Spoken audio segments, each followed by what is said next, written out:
Why do you say that, Father? You aren't afraid, are you? No, but I respect some of the superstitions of others. Often they are founded in fact.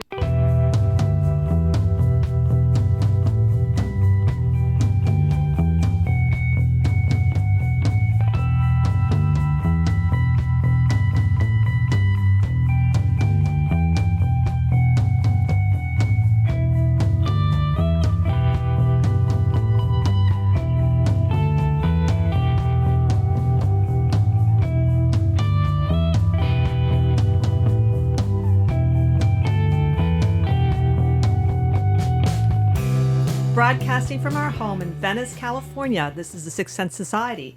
I'm your host, Krista, here with our producer, Michael. And today, unfortunately, our guest that was scheduled, Renee Starr, has had to reschedule. So we're doing a different topic. Me and Michael, we're going to talk about surviving the spiritual path, something we feel we can say a lot about. So before we get going, though, Michael has a few announcements. Hi, everybody. We hope that you're still surviving the pandemic and staying at home and social distancing. And please take this thing seriously. It's not just about you. It's about infecting other people that are vulnerable. So you have to do the right thing. And I know that this will be over soon, hopefully, and we'll be back to our studio rather than doing this from home. But until then, you'll have to listen to Lily Caw and, our dove Claire walking around in the background and so forth. But it lets us still bring you the show, which is important to us.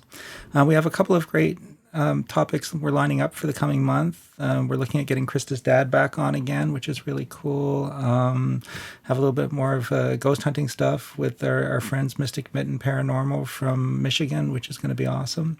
And several other guests. As Krista mentioned, our thoughts go to Renee. She's a little under the weather with her health, and so we hope again that she's feeling better soon. So we're planning all kinds of cool things. So please check out our website, sixthsensesociety.com, SIXTH, just like our show title, all spelled out. And you can find out the latest about what guests we have and shows coming up and whatnot. And while you're there, please buy us a coffee. We now have a site registered with Ko-Fi, so you can buy us a cup of coffee. And for the price of a cup of coffee, it helps us to cover our costs to bring you to the show. So, some of the production costs and hosting and all that good stuff. And if not, we still love you anyway, so please enjoy the show regardless.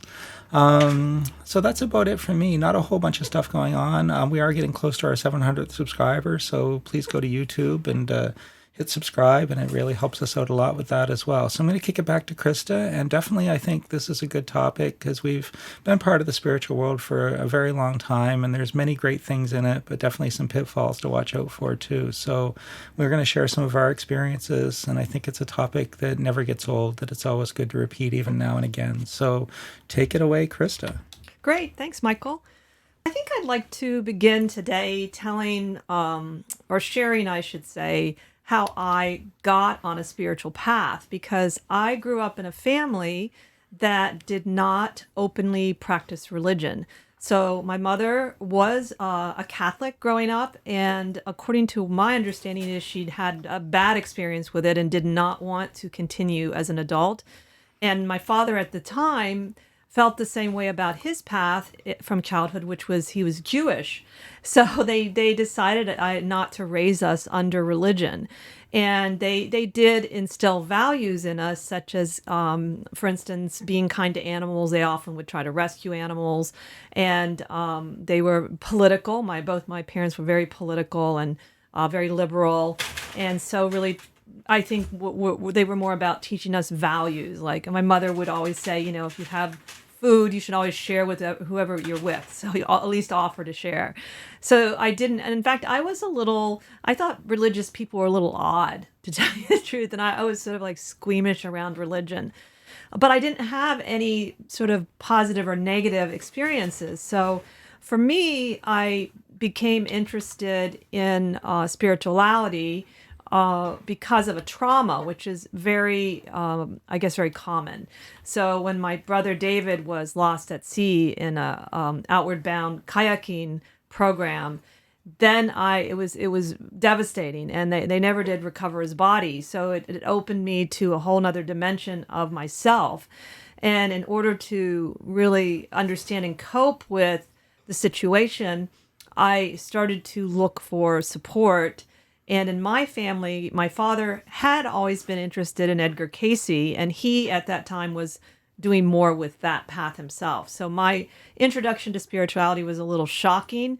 I did feel something deeply open up inside of me, but it was not an easy thing. It was very traumatic. And I started searching. And what I think, so that began my journey with spirituality. And I think really having no bias towards religion one way or the other, it really allowed me to explore what was good for me. So how about you, Michael? Yeah, mine probably actually wasn't all that much different. My parents, they were, belonged to a church at home, but they were never particularly driven toward it. They took us to Sunday school when we were kids, and we decided we didn't want to go anymore. They were quite okay with it, I guess. So they never really forced religion down our throats or anything. But, again, morality, yes, it was definitely encouraged to do the right thing, and there was discipline if we got out of line and didn't respect others and so forth. So I think that there is a big difference between just morality and spirituality, and they were definitely big on morality, but they were not really hugely driven towards religion. And then for me, I think there's a natural thing that tends to happen in people's lives around their mid-30s where they start to say, okay, there has to be more to life than this. And so we start to ask those bigger questions. Why am I here? And what is life all about? And so that sort of drew me towards a spiritual path. And I knew that the Christianity, especially, I guess, seeing some of the intolerant aspects of it, I know there's some wonderful branches of Christianity, but definitely there are some that are very intolerant and preachy and pushy and so forth. And so that really wasn't something I was that interested in pursuing. So ended up talking to a friend at a little bookstore who owned it and kind of got interested in paganism. And so that was kind of my approach. I like to definitely think I'm a little bit more philosophical and a very lazy practitioner, so I don't do a lot of practice or anything, but I do enjoy sort of, debating and thinking about life. And I do think that for me, too, my path probably has a lot more to do with contemplation. I like to contemplate things a great deal. And I think that the things I observe and the wisdom I gain from that is a big part of my spirituality. So I guess I'm a pretty unstructured spiritual person. But I do think it's a valuable thing in life. And I think to have something greater to believe in and so forth is very important. Yeah, I agree with you. For me, so my path began, I think I was 17 when my brother was lost at sea. And so that's when it officially began in my mind. Though I will say I was always a very imaginative child. And because we moved around a lot, I sometimes would not have long-term friends. After a certain age, it sort of settled down. But I think that to me, I have gone through periods now, unlike Michael, I need to do a spiritual exercises, and not everyone does, it seems like. And I went through a period where I was not doing anything really formally on at least a regular basis, I'll say. And I found my inner world was not in shape as much as how I'd put it. I found myself more pessimistic, more inwardly critical, and certainly because I was taught manners, which we'll talk about, that being an important part of spiritual practice. It was not necessarily seen by others, but why would I want to be miserable all the time? So I went through a lot of evolution with the spiritual path, and that's maybe a question we should explore is, finding a spiritual path. Let's say I find one. Is it important that we stay on the same path? And if it is, why? And if it isn't, why not? So what are your thoughts about that, Michael? Well, I think that spirituality evolves. We start out on one direction and it's fulfilling at the time, or it's something that really is intriguing us. And then we kind of maybe outgrow that, or we discover that that's not quite fitting anymore and we need to go in a different direction. So I think that, I do think that with spirituality, I think it does evolve a lot as we do. And sometimes it'll stay with us for a while. Sometimes we'll outgrow it or find that we start to move in a naturally different direction, having explored it. So, and I think that from my belief, I don't think there's one path for everyone. And that's, again, where I take exception with the idea that we're going to try and force somebody to believe like we do. So if we're going to try and convert them or push them or bully them into our belief system, rather than recognizing that all of these different ways are valuable and have their own insights and wisdom, and at the end, they aren't even all that much different when it comes really down to the core parts of the philosophies, which is usually about doing good and putting, having empathy and compassion is such a big part of the teachings of most religion. But I think that it's really hard for me to find that there's a one-size-fits-all. Some people are going to want to do their own thing. Some people are going to want to be part of groups. Some people want things with structure. Some people want to dabble. And I think all of it can lend itself to evolution of consciousness. I think there's just many, many different paths to get there. Yeah, and I think it has to do with whether or not you're finding the path is evolving your consciousness, which is a very big word, but you can break it down into very simple layers. And we did have a show about that with Humberto. So I feel like that's one way to show if your spiritual path is helping you.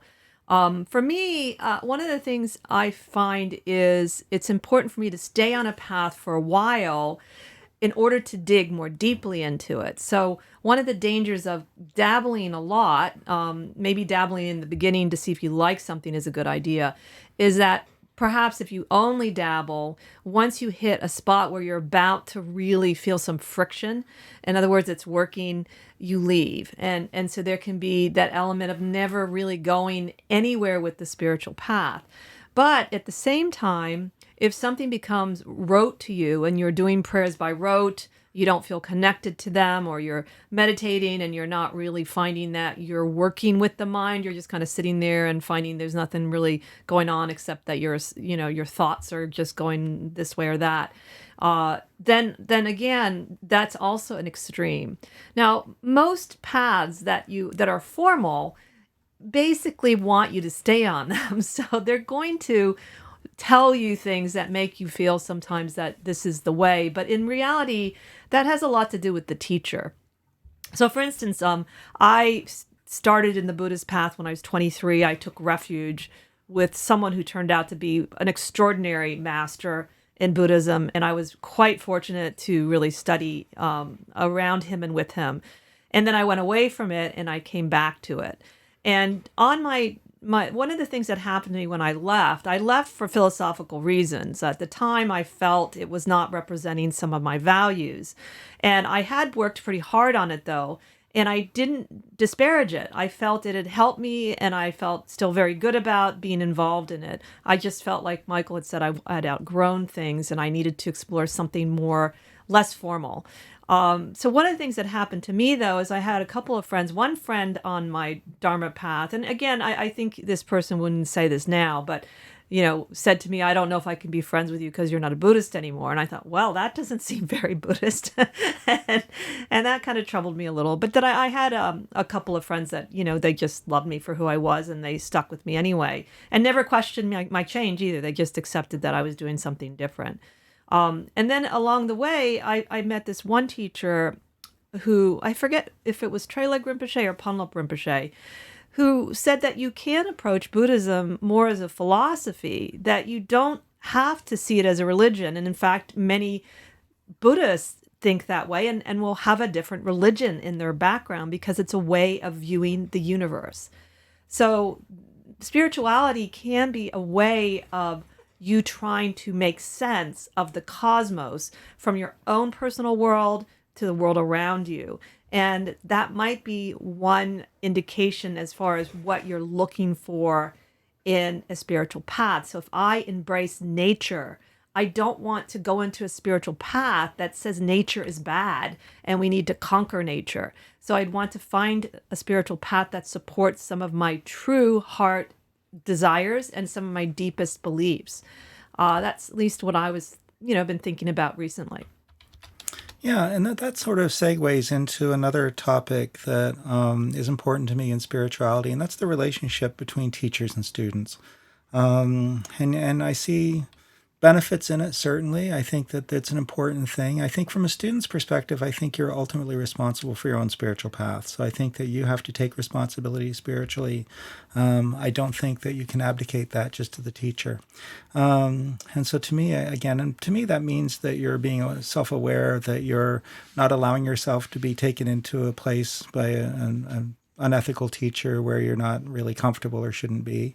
And that you have the courage to say no. You have the courage to, if you feel like you need to step away or to move in a different direction, that you can confidently make that decision. So I think that the student has a great deal of responsibilities and that we have to recognize that.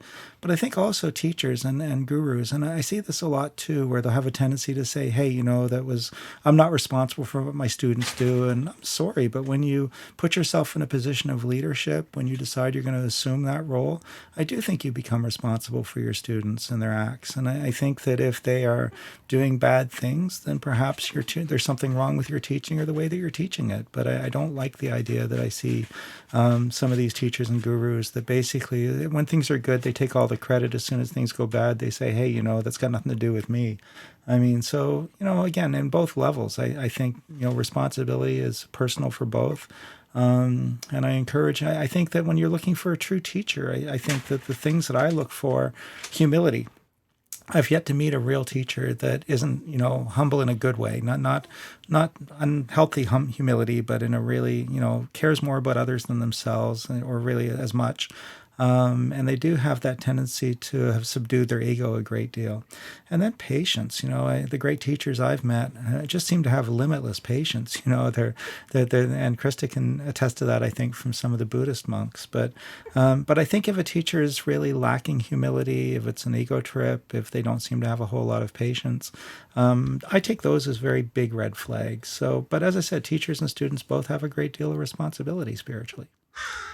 Yeah, this is a hot topic in many ways. Some people that see we're going into the age of Aquarius, which I'm going to talk about on another show, and we're really in between the age of Pisces and Aquarius from what I can tell so far.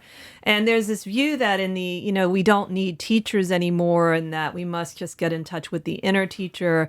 And there's an element of truth in that, but can you imagine if you didn't need any teachers at all, how slow your progress would be? So the idea of a teacher in general is to help you by sharing with you methods that will make things more effective and quicker. And you're meant to surpass the teacher. That's what my understanding is. A good student surpasses the teacher, and the teacher wants the student to surpass them. So that's that idea of humility.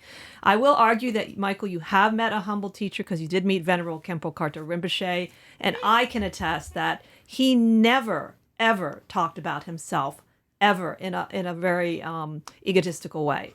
He presented the teachings thoroughly. He talked about other teachers, particularly the Karmapa, who was one of his teachers. He would dismiss himself and say he was still full of conflicting emotions. He was funny. He's extremely patient, because I had private interviews with him, and I was a wild mess when I was young. I was a very emotional young woman, and I would just sometimes go in there and I'd be angry and I would be crying, and he was so patient. And honestly, he never told me what to do. It was very surprising to me. There's a lot of misperception about gurus and teachers, and they are maybe more important in certain sects of Buddhism. But I've had basically pretty good experiences, at least in Tibetan Buddhism, with teachers. Now, having said that, kind of going off on the idea of the teacher, one of the things I've noticed in sort of the more New Age movement or consciousness movement is people putting themselves out as spiritual teachers at a very young age, and not necessarily having any training at all, which isn't necessarily wrong. I don't feel like you have to have any training. But at the same time, if you've had no real training, you may have shadow aspects you have not dealt with. So to me, I like someone that's had at least a mentor, like maybe you mentored with somebody astrologically for 2 years, or at least had some experience with it. So because my sense of it is that there's a lot of ego, and there's also just things that you can't see for yourself, blind spots, and you can be a perfectly good person with very good intentions. So there's also the idea of people just putting themselves out as teachers, not necessarily like Michael was saying, they're harmful teachers, but really innocently. And in a way, they're not really ready for what Michael was talking about, the responsibility that you have with your students, which in Tibetan Buddhism anyway is very much real. They call it the Samaya vow. And if the students do not keep their vows to their commitments, or they affect negatively the teacher. And when they do positively, I've heard Khenpo Rinpoche talk about that when he was ill, I think in his late 80s with cancer, he said it was because of his students keeping their commitments to practice, because he would always say, that's how you can thank me, is you can go practice. That's the other thing, was what a good teacher wants is you to take the teachings. They don't want you to give them gifts and all the time, and that way they want you to have the experience of the teachings directly. Yeah, and I don't mean to put down all teachers. I think that there are some amazing ones out there, and I've met several that I think are phenomenal. I mean, we got the chance to meet Wallace Black Elk, who was Lakota when he was in his 90s, and again, a very humble man, a very patient man, a very conscious individual, very legit. Krista's Buddhist teacher, who I met, definitely the real deal. We had the nice, incredible opportunity, really, to go to a talk with the Tibetan monk, and his name, Thich Nhat Hanh, and phenomenal teacher. I mean, just an amazing individual. But again, incredibly humble, incredibly patient. And just to give you an example of that, you know, it was he. And again, he was very elderly when we went to see him years ago. And he was going to take questions from the audience after his talk, and somebody said, well, he'll be able to take questions for about the next 15 minutes. And patiently, an hour and a half later, he was still answering everyone's questions. You know, he didn't let anybody go away that didn't get to ask a question that they wanted to ask. You know, and so he sat there and he very patiently answered everybody's questions. And a lot of the questions he got asked by this audience were the most stupid questions. I mean, just silly things. And I'm thinking, you're talking to this incredible mind, and you know, you're asking him, what do you think of George Bush? Well, that's not the point. You know, don't ask silly things. You know, and so, but he didn't get upset, and he very patiently would answer their questions. And then finally, the last question of the night was Krista, and I thought, well, my wife is going to ask an amazing question, so at least we'll end on a high note. And she said, on your spiritual path, what has and continues to be your greatest challenge? I thought, see, that's the kind of question you're supposed to ask these people. and he very quickly, he said, my greatest spiritual challenge, he said, is saying no to people. And I've learned over the years I can give and give and give, and after a while I'm so depleted that I just don't have enough strength to help anyone. So I also have to keep a little back for me, but it's still very difficult to say no. And I thought that's a statement of humility, right? That I'm putting the needs of others, even though I'm probably tired and I would like to go home and I'm hungry, but these people have a chance to ask questions. I don't want to disappoint them. He was really concerned with the audience more than himself, to a degree that he would struggle with finding that balance. And I thought, spoken like a true teacher, you know, that's exactly right, you know, or a healer. So you know, again, you see this in the real teachers. And you know, I hate to say this, maybe I'm very jaded at this point, having met some that are not. And I think, you know, you'll recognize the true ones when you run into them. There's no doubt about that. And I always tell people that are starting on the path, just remember that, you know, the people you're going to meet, you know, 50% of them seem to be posers and 49% seem to be jackasses. But that 1% makes it worth it. So hang in there until you find the real deal. And there are some incredible people that you'll meet on the path as well. There's also an element of glamour, unfortunately, with spiritual teachers. And there's I think Alice Bailey has a book on that, which I've started to read at one point, but at the time I wasn't quite ready for her language. But this idea of glamour, so there's a lot of charisma and glamour that people use. They're fast talking, they're glitzy, they have a lot of bling in their talk, and they draw you in with that. And one of the things I would be wary of are people that appear to have all the answers. I am now almost 60, and in many ways, I have still these questions that I think will never get answered. And in fact, part of the spiritual path is questioning the path itself as you go along. You're meant to question whatever the path is about. You're meant to question techniques. You're meant to question yourself. It's something, that's where a lot of people are wounded, unfortunately, from school, where you're shut down from asking questions. And I'm not sure why, but once I got over being shy, my parents never really negatively did not let me question things. And in fact, they had that because they were political, maybe they questioned things too. And they often would debate So I'm not really afraid of looking foolish. As soon as Michael was talking about Thich Nhat Hanh, as soon as I knew I could ask a question, my hand was up because I knew that's the only time I will ever get to ask a question to Thich Nhat Hanh directly. And I was so excited that I got to ask the question. So questions are an important part of the spiritual path, but not accusations. I was thinking about that today. One of the reasons I have issues with people when they bring up controversial topics in general is they use accusation instead of curiosity and questions. Questions are innocent, and they can certainly open up a can of worms that no one sees coming. But that's why that childlike wonder is like, why is your nose crooked? It's not like, why is your nose crooked? It's not a judgment. It's more like, hey, I want to know, why is your nose crooked? And that kind of inquiry will help keep you on a good spiritual path. And you have to not be afraid to even ask teachers, to ask yourself, to ask, your peers on the path too, to bring them into some accountability too. I think that's a good idea. Yeah, and I think that what Krista's saying too is I always believe in is just question everything. Don't blindly follow a teacher. Don't blindly assume anything. Just listen to what they have to say, and if it resonates with you and it's something that doesn't conflict with your core values, great.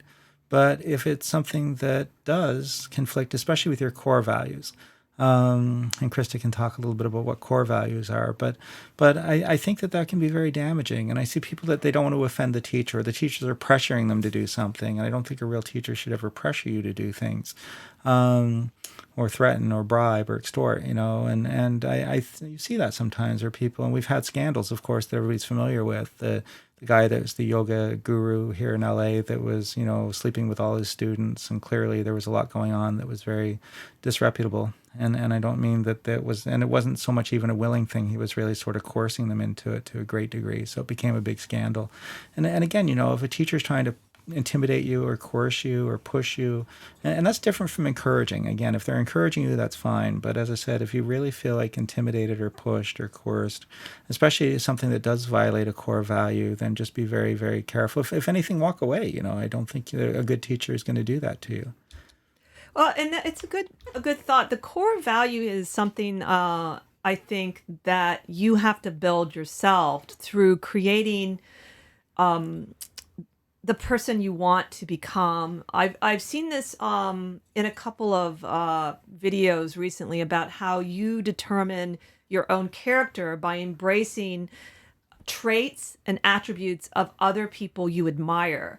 So let's say I admire a specific marathon runner. I can't think of any right. So I would admire someone that the discipline it would take to that, and maybe strength and the ability to run on your own. And so I would then start emulating these values by perhaps I'll become a runner, or maybe I want to be disciplined in a different way.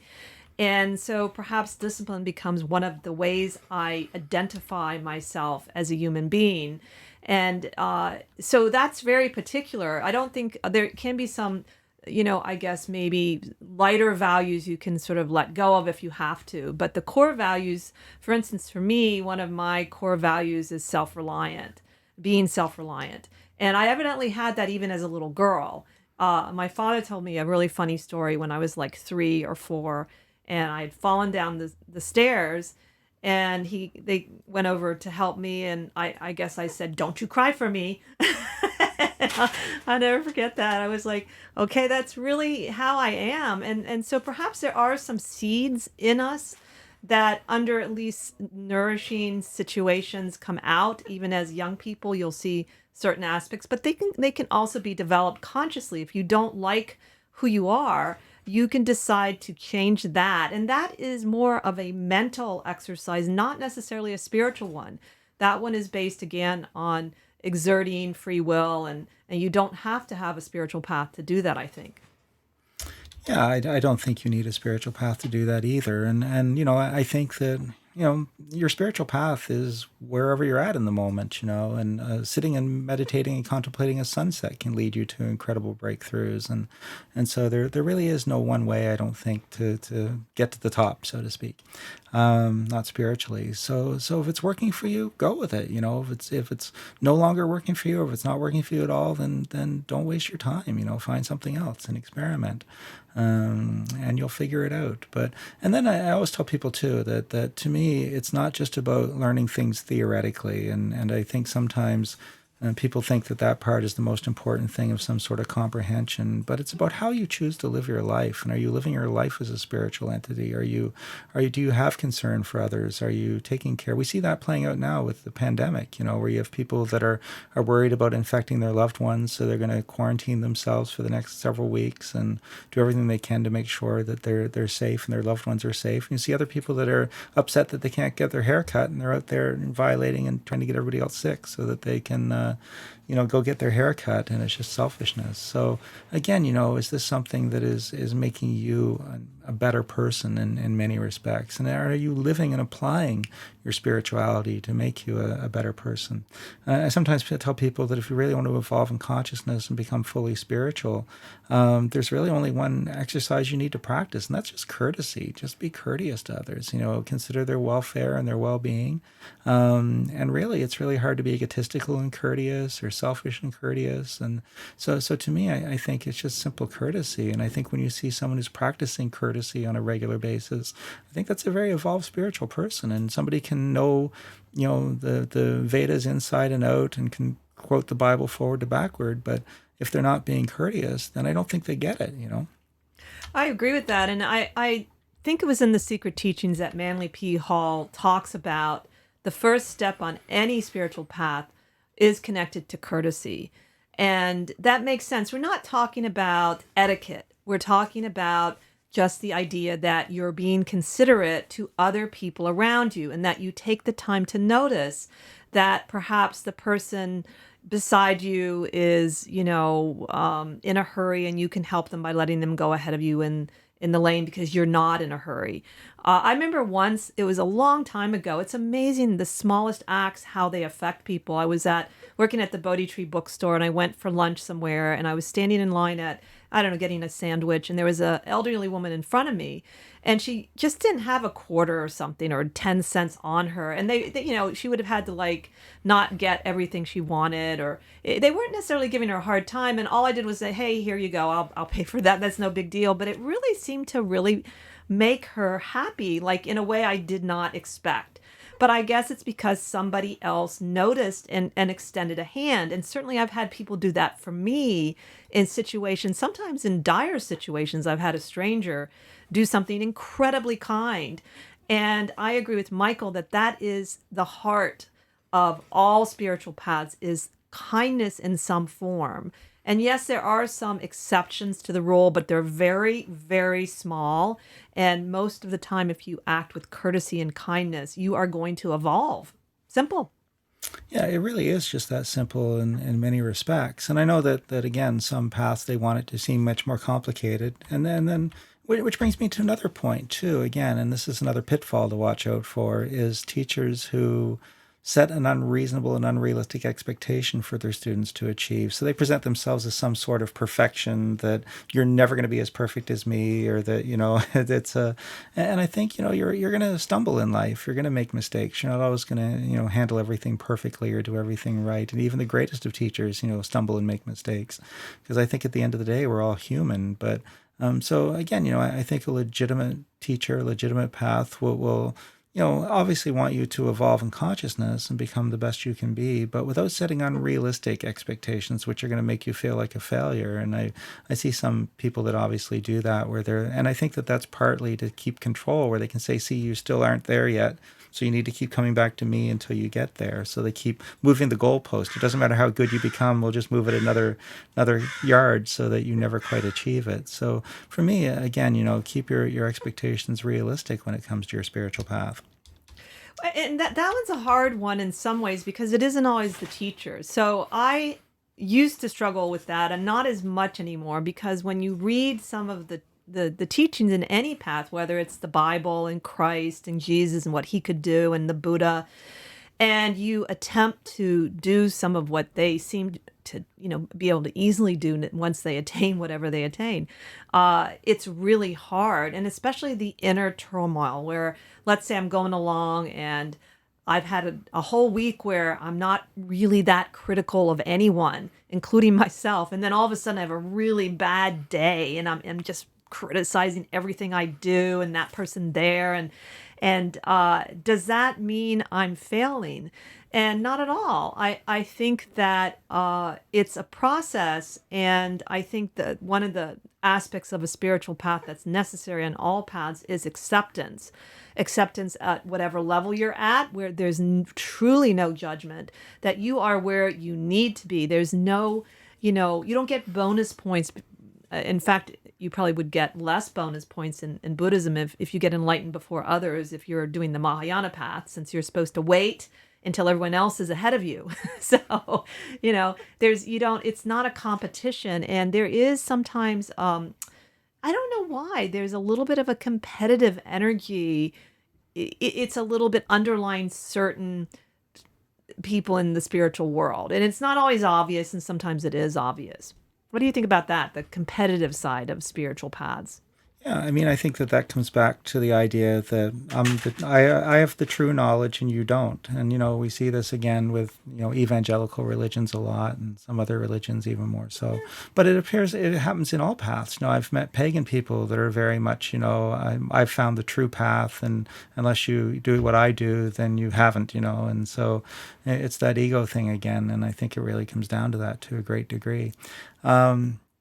And so again, subduing the ego is just such an important part of being able to evolve spiritually. And those that haven't, I don't think it's a good place to be at, for the most part. So, but again, part of it, that responsibility of the student too, though, to be aware of who they are. And to me, such a big part of it is self-acceptance as well. Maybe I'm a person who is celibate by nature, and I don't want to be part of a path that doesn't work for me, that's all about, hedonism and so forth. So maybe Satan worship isn't my thing, because it isn't what I do. It's not who I am. It doesn't resonate with me the way it does my neighbor, who maybe that's perfect for them. And so don't let anybody tell you that you're necessarily right or wrong. I think it's wrong if it's abusing others and harming others. And, again, I'm not a big fan of anything that really does that. And I think Roosevelt was right when he said, the right to swing my fist ends where your nose begins. And so I think that you do have to have that consideration of others. But at the same time, I think that you have to find it's like you go into the clothing store and there's different styles and different fits. And so you have to find spiritually what fits you, what you look good in. And it might be totally the same as your neighbor. It might be totally different from your neighbor, but it's your very unique spiritual path that you're going to create. And I think seeing it as something that is uniquely you is very important. And it also helps to not give your power away to a teacher when you see it as basically you're finding your path, what is unique to you. And that you're taking all these other things in and you're using that to help you to shape your beliefs and find that thing that is you. But in the end, it's really about expressions of self and finding your own path, And when I was listening to Michael, what came up for me was the idea of the over-convergence of the spirituality with manifestation paths, and that they are not necessarily related. And I did read this in a Sufi book, that material attainment, and the desire for that is a completely separate concept, which is fine to do from attainment spiritually. So some spiritual people are judged really unfairly because they're not prosperous, or they're not well known, famous. And this has nothing to do with spirituality. Spirituality to me is sometimes also over talked about, like people sharing too much of their spiritual path can diminish the power it has. And it's not important unless you certainly are a teacher on the path. But again, my experience of pretty much all the Buddhist teachers I've known, the lamas anyway, they didn't talk at all about themselves. In fact, I didn't even know much about Khenpo Rinpoche, his personal life, until I read an official sort of biography of him. And I learned things I never knew. Now and then I knew a few things because I was part of the centers, that you get to know people by going out to lunch and dinner. But it's not about you. And if you're on a spiritual path that is meaningful and you're growing, people will notice that in you. And if they want to talk to you about, hey, Krista, I noticed lately you seem a lot calmer than last year. What's your secret? Then I think you can talk more about it. But there's a little bit too much, at least in my world, there's too much is oversharing of people's spiritual process. And I feel it can just diminish the experience. I don't think it's bad. I just think it can diminish the experience. And this kind of brings me to a point, too, when it comes to materialism and spirituality. And, there are those who believe that you have to live in poverty and take vows of poverty to evolve in spiritual consciousness. And so, the Benedictine monks and so forth were big into that. Other people that believe, like the prosperity gospels, that unless you're making millions of dollars, then you haven't evolved spiritually. Because if you were, God would be rewarding you with all these riches.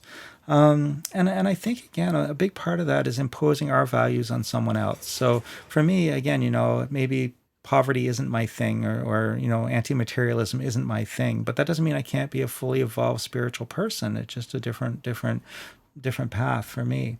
And that doesn't mean I should look down on someone who maybe isn't materialistic and doesn't have those same values. They could be just as spiritual in a slightly different way, perhaps, but just as spiritual.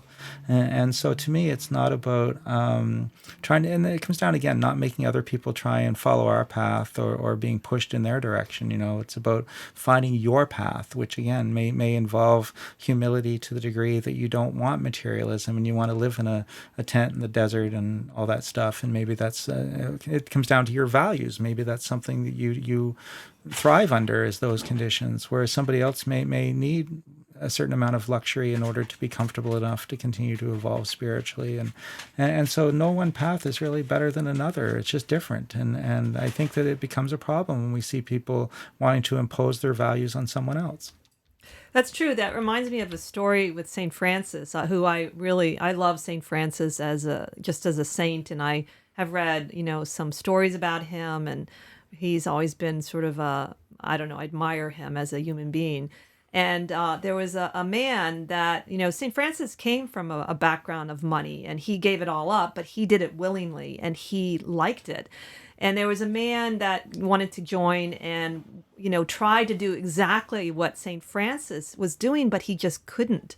And so he told St. Francis, and St. Francis says, no, you don't need to do that. He says, I want to do that. God does not expect you to do that. You give what your heart wants to give. You're not forced to do any of this. You don't need to do this. And of course, it was said in a much more eloquent way, but it really stuck with me that, and even the Buddha, went on his journey. He gave it up willingly. Nobody told him to do that. And of course, the Buddha had everything, at least one of the Buddhas. And so, the idea that somehow being poor is more spiritual is not necessarily true, but there are people that like that path and they like the simplicity of it. That's one of the benefits, is if you don't have to worry about your wardrobe all the time, and you don't have to worry about wearing makeup, and you can really focus on the things you love. And to me, having a spiritual path should not contradict what you love to do in life.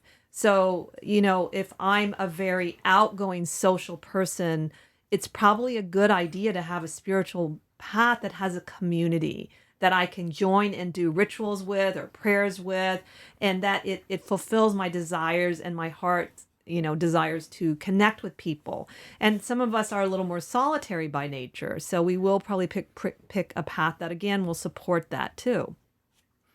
Yeah, and again, no one right path.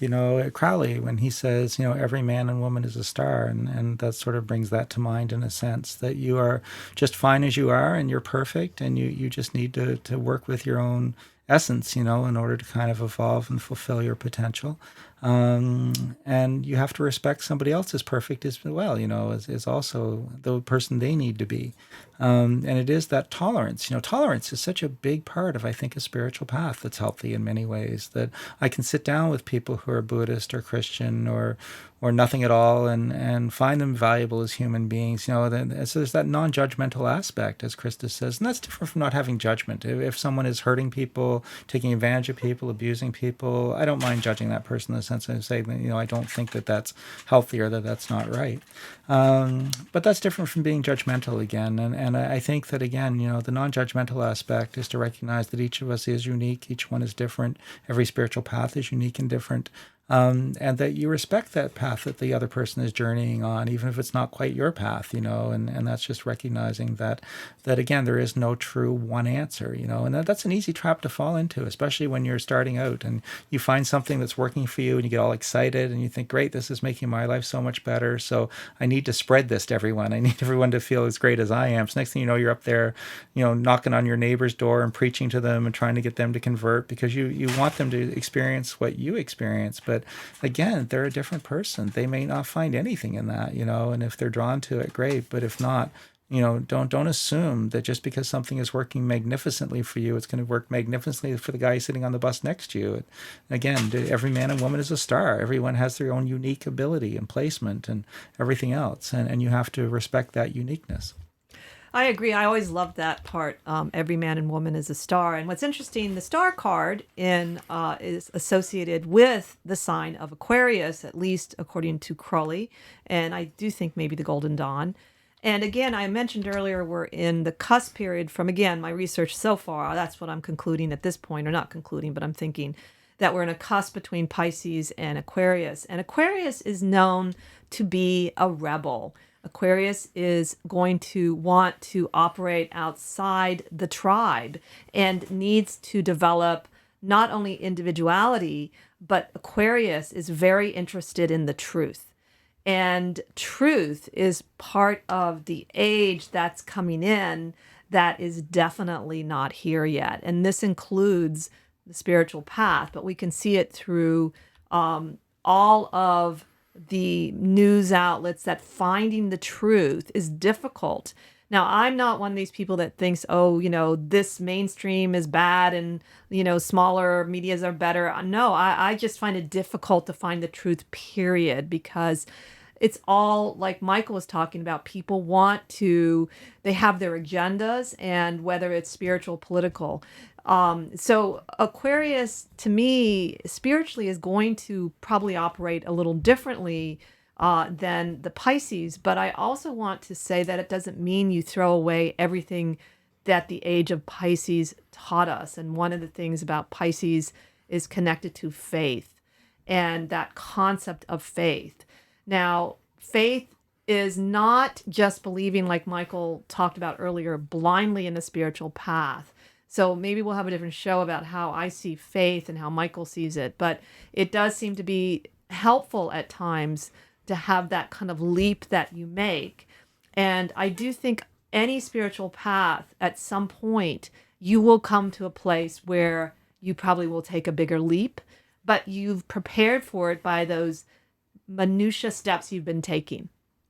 Yeah, and to come back to kind of what we were saying earlier, too, is that there's two different types of truth. As I recall, there's an absolute truth and a relative truth. And absolute truth is, the water is wet. And so it's just the way it is. And it doesn't change from beginning of time to the end. Water will be wet. And so that's just an absolute truth. But spirituality is not an absolute truth. It's a relative truth. And that's relative to you as an individual, but it's also relative to you at your point in the journey, too, as we were saying, so that your consciousness will evolve with you. Your spirituality will evolve as you go. Something may hold great value to you today and no value to you 10 years from now. As you evolve. And that doesn't mean that it wasn't valuable when it was. That's that relative truth aspect. This is true for me today. And I think that, again, if we believe in that, which I do, that it's really about being in the moment, that this is working for me right now. And that's all that matters, is that it's working for me right now. And if it continues to work for me, great. If it suddenly doesn't, then we'll do something else. But for me, it is about, truth being relevant and that the spiritual path being ever evolving.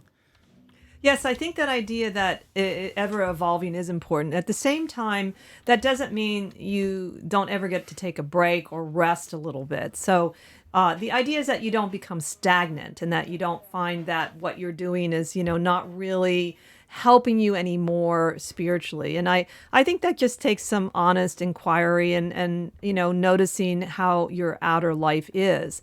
Though having said that, your outer life can sometimes be in turmoil and your spiritual path is fine. So, it's not, they don't, again, there's not this idea that spirituality is going to make the outer world all easy breezy. In fact, if you didn't have challenges, then according to most spiritual paths, you're not going to grow. And I think that there is at least an element of truth when they say that you're not given more than you can handle. I don't know if I completely believe that, but I believe that some of the time. Yeah, and challenge is always going to be a part of spirituality. In fact, crisis of faith will always be a part of spirituality too. There's going to be times where you're very confident that you're on the right path and you're doing the right things and everything is meaningful. And then other times where you begin to question, some people say to me, do you believe in God? And it's like, well, it depends on what day of the week you're asking me. And right now, yeah, maybe. And then, next week, maybe I'm questioning things more. I'm in a different place, So again, this is all part of being on a journey. And it is a journey at the end of the day. It's not a destination. I think that the spiritual path is a journey, and it's a journey maybe without destination. There's always a tendency to move to the next place and have the next experience. And it really should not be fixed, I don't think. I think we should see it as a never-ending journey spiritually, as opposed to striving even for a specific destination. I think that mirrors exactly what we're learning about the cosmos, is that it is still expanding. We don't know where, we don't know all the reasons why.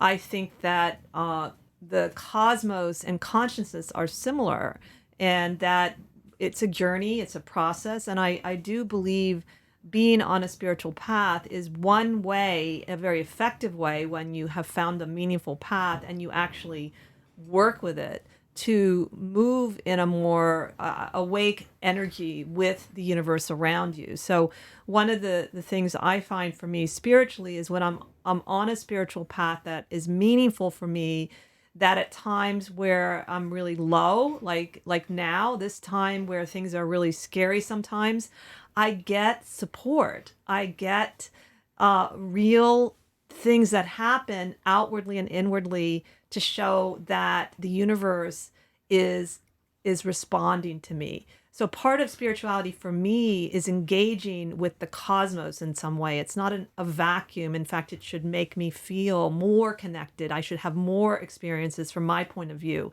of belonging in the universe. And I think that's particularly important if you're feeling that you're not connected to people in any part of time of your life. Sometimes I've had points where I don't feel I'm connecting to people at all. And yet I feel this belonging to something larger than even humanity. And coming back to sort of what Krista's saying too, it made me think, we're back to that unrealistic aspect again, where if you're really evolved in spiritual consciousness, you're never going to get angry, you're never going to get frustrated, you're never going to be sad, you're going to live in this state of perpetual bliss. And that's just not being human at the end of the day. You're going to have frustrations, and you're going to have disappointments, you're going to have fears, you're going to have, all sorts of different things, because that's what it is to be human. But I think that if you're on a good spiritual path, it allows you to process those things maybe quicker and in a much healthier way than you would otherwise. So it gives you the ability to transmute those things to that greater understanding. It gives you I'll tell you a funny story again, of because I do see people that often come to us and they really do have an incredibly unrealistic expectation. And I was sitting with my friend Jim, who's been on the show many times, our reverend friend, and having dinner. And I said, do you really understand the true message of the crucifixion? He said, well, Christ died for our sins. I said, well, that's not it. Now, I don't have your education. I haven't been to seminary and theology schools the way that you have, so I'm just a heathen. So we'll just have to rely on reason. But I said, Christ was the Son of God, right? And he said, yeah. I said, so God, so I said, God was his dad, right? And he said, yeah. And I said, well, that's better than having Bill Gates or Warren Buffett as your dad. God is the most powerful, omnipotent force in the entire universe, and he's your father. And yet here, the Son of God still finds himself nailed to a cross. So isn't the real message, if even the Son of God can have a bad day, what makes you think your life is so special that you're going to get away without pain or suffering or fear or any of these other things? But the resurrection to me is then, if we can face these things, in a spiritual way, in a courageous way, with integrity and so forth, that we can move through it. We can get through it much better and rise above it, which is really the true message. And he's like, can I use that for my sermon this Sunday? So we should have gone to church and listened to his sermon. It was probably fascinating. But again, it's not about being perfect. And that's not really what a spiritual path is, about achieving some sort of perfection. Perfection is not man. We are imperfect by nature. I always hear the idea of original sin too. And I contemplated that once. And I thought, you look at a newborn baby, they're not a sinner. They don't even know what sin is at that point. But maybe what that really meant was that we're all born human. We're all fallible. We'll all make mistakes. So if you understand things spiritually, you don't dwell on that. You don't beat yourself up too much. You don't compound it. You are able to move through it so much better.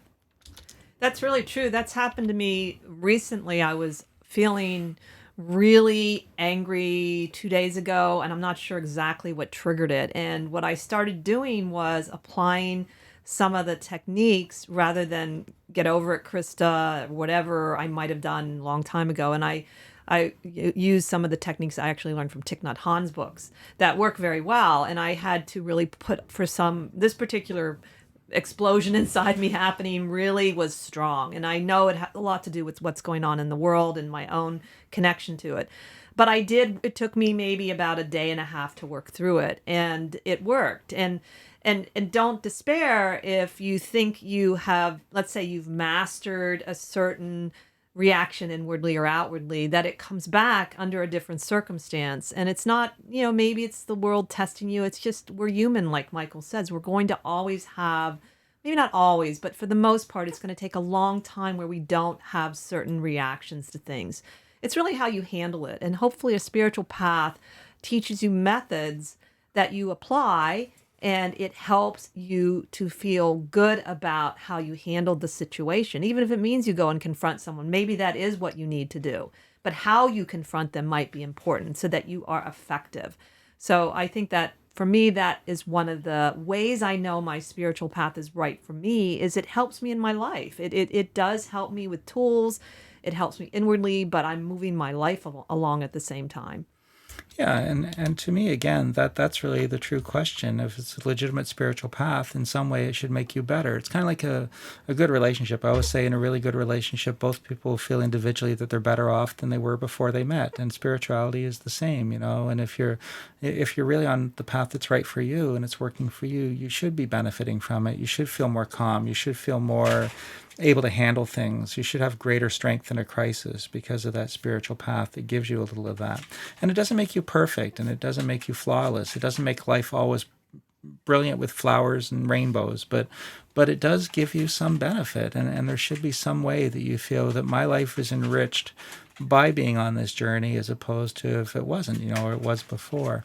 And again, I think that that's a continual thing. I think when you're on your path, I think that it should continually enrich you going forward. And if it doesn't enrich you anymore, then maybe it's run its course, and maybe it's time to look at other possibilities. But for me, again, are you being enriched by your practice or by your beliefs or by your spiritual path? Is it benefiting you on some level? And I think that the answer has to be yes, that's a big part of knowing that you're on the right path for you. I totally agree with that. And that's why I switched paths, and I eventually even came back to Buddhism, but I came back on my own terms. At that point, I was confident in what I wanted to do with the teachings, and I didn't really even let go of some of the other things I learned. But I feel like Michael, if it's not really enriching your life in some way, and it's not, also about proving something to someone else, then why bother even, because some spiritual paths are quite arduous, and that people embrace, and they require a lot of commitment. And so you may as well be committed to something that's meaningful to you. So we're getting closer to finishing our show today. Before we end, I wanted to remind people that Michael and I are doing readings through this pandemic, through phone, Skype, and Zoom. You can find out about all of that at our website, Sixth Sense Society, SixthSenseSociety.com. We also have our regular sort of reading website, mysticraven.net, but Sixth Sense Society is fine to go there too. And then also, if you follow us on Instagram at now it's the number 6 THSENSSOC. We have links in our bio for all of the things we do, from readings to my books to the YouTube channel, and to buy me a coffee, which is great. The coffee is $3. You can buy more than one cup for us. We had someone buy 10 cups and we thank you very much. So it helps with the technical side of things, which we still need to maintain and also catch up on. Yeah, and the other thing, just to mention quickly, you know, we've been getting more familiar. One of the benefits of the pandemic is we've been getting very familiar with Zoom since we're doing a lot of video interviews these days, and so we're starting to really understand its full capability. So we've been talking about using that to do some classes eventually, which would be very cool, and especially with the whiteboards and whatnot, we can share very easily. So and it'll allow us to do classes where people can be in the comfort of their own home, or if they travel, as long as they can get online, you know, again, they can join us. So I think that having that rather than the rigidity of having to be in one place altogether, I think is very appealing. So expect some news in the near future about the possibility that we're going to be doing more classes and workshops and stuff online as well. Yes, and that we're actually looking forward to that, because even before the pandemic in LA, people's schedules are so different. It's often hard to have one day that people can meet for like 6 weeks. So, but anyway, I really wish you all safety and health, and please take care of each other. Please follow the guidelines that Governor Newsom and all of the good governors are giving us. At this point, I really feel it's making a difference, and I feel we'll get out of this quicker. And I look forward to speaking to you next week on my show, Spell It Out, where I'm not sure of the topic, though it's connected to the Empress, I think. But until that time, continue your own journey on your own unique path, whatever it is, and be well.